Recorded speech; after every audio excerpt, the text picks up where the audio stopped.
বিগত 10ই ডিসেম্বর আমরা মানবাধিকার দিবস উদযাপন করছি, যা 1948 সালে জাতিসংঘের সাধারণ পরিষদে গৃহীত মানবাধিকার সনদ universal declaration of human rights এর প্রতি শ্রদ্ধা জানাই।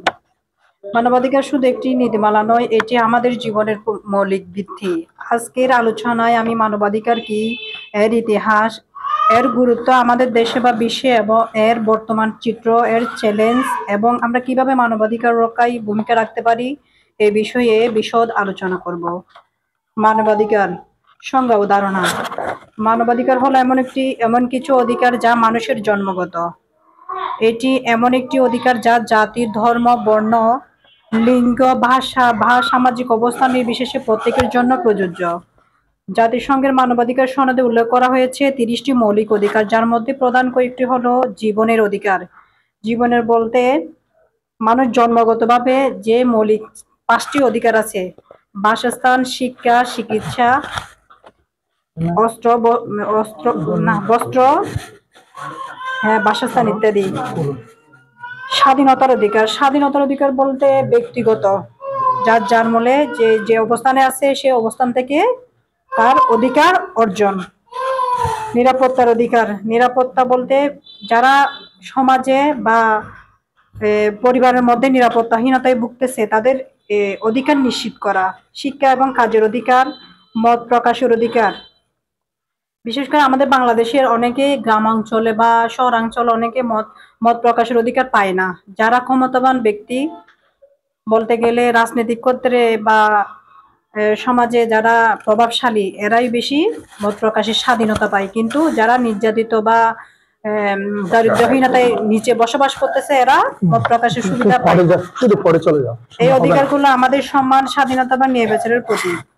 মানবাধিকারের ইতিহাস। মানবাধিকারের ধারণাটি নতুন নয়, এটি মানুষের অধিকারের সঙ্গে জড়িত। প্রাচীন যুগ। গ্রিস এবং রোম সভ্যতার মানবাধিকার নিয়ে প্রাথমিক ধারণা ছিল। মধ্যযুগ। এই সময় অধিকাংশ অধিকার শাসকদের হাতে সীমাবদ্ধ ছিল। আধুনিক যুগ। 1800 শতকের ফরাসি বিপ্লব এবং আমেরিকান স্বাধীনতা যুদ্ধের সময় মানবাধিকারের নতুন সংজ্ঞা উঠে আসে। জাতিসংঘ এবং মানবাধিকার। দ্বিতীয় বিশ্বযুদ্ধের পরে 1948 সালের জাতিসংঘ মানবাধিকার সনদ গৃহীত করে। এটি একটি গুরুত্বপূর্ণ মাইলফলক। মানবাধিকার গুরুত্ব ও প্রাসঙ্গিকতা। মানবাধিকার আমাদের সমাজের ভিত্তি। এটি আমাদের জীবনের প্রতিটি স্তরে গুরুত্বপূর্ণ ভূমিকা পালন করে আসছে। 1 নাম্বার, ব্যক্তিগত স্বাধীনতা নিশ্চিত করা। মানবাধিকার আমাদের স্বাধীনভাবে জীবনযাপনের অধিকার দেয়।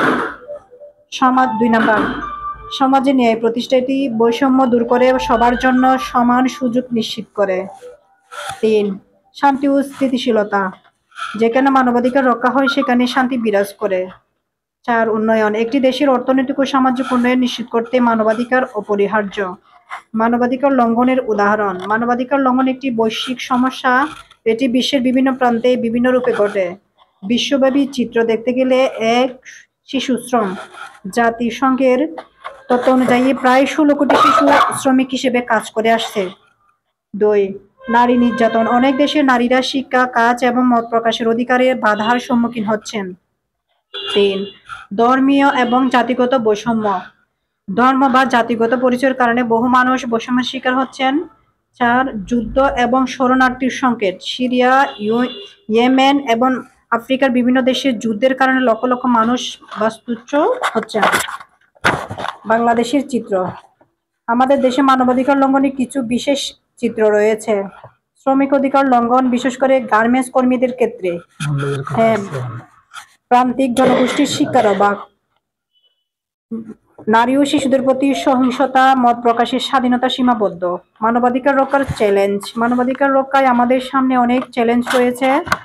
1, দারিদ্র্য মানবাধিকার লঙ্ঘনের অন্যতম কারণ। 2, বৈষম্য, লিঙ্গ, ধর্ম এবং জাতিগত বৈষম্য এখনো বিদ্যমান। 3, দুর্নীতি। অনেক সময় আইন ও নীতিমালা থাকা সত্ত্বেও দুর্নীতি মানবাধিকার বাস্তবায়নে বাধা সৃষ্টি করে। 4, অজ্ঞতা। অনেক মানুষ তাদের অধিকার সম্পর্কে এখনো অসচেতন। মানবাধিকার রক্ষায় আমাদের ভূমিকা। মানবাধিকার রক্ষায় আমাদের সবার ভূমিকা রয়েছে। ব্যক্তিগত পর্যায়ে বলতে গেলে অন্যের প্রতি সম্মান প্রদর্শন করা, নিজের অধিকার রক্ষা করা এবং অন্যের অধিকার লঙ্ঘন না করা। সামাজিক পর্যায়ে মানবাধিকার সম্পর্কে সচেতনতা বৃদ্ধি করতে হবে। প্রান্তিক জনগোষ্ঠীর পাশে দাঁড়ানো, জাতীয় পর্যায়ে কার্যকর আইন প্রয়োগ করা, দুর্নীতি দূর করার জন্য কঠোর পদক্ষেপ নেওয়া, শিক্ষার মাধ্যমে মানুষের ক্ষমতায়ন নিশ্চিত করা, মানবাধিকার এবং সমাজ তরুণ প্রজন্ম মানবাধিকার রক্ষার ক্ষেত্রে অগ্রণী ভূমিকা পালন করতে পারে। সামাজিক যোগাযোগ মাধ্যম ব্যবহার করে সচেতনতা বৃদ্ধি করা, মানবাধিকারের বিষয়ে আন্দোলন এবং প্রচারণায় অংশগ্রহণ করা, শিক্ষা এবং উদ্ভাবনের মাধ্যমে বৈষম্য দূর করা। মানবাধিকার একটি সর্বজনীন বিষয়, এটি আমাদের জীবনের প্রতিটি স্তরে প্রাসঙ্গিক। আমরা যদি মানবাধিকার রক্ষা করতে পারি তাহলে আমরা একটি শান্তিপূর্ণ এবং উন্নত সমাজ গড়ে তুলতে পারবো।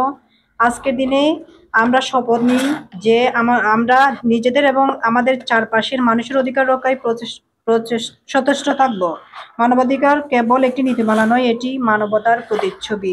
সবাইকে ধন্যবাদ। জয় হোক মানবাধিকারের, জয় হোক মানবতা। ধন্যবাদ। আজকে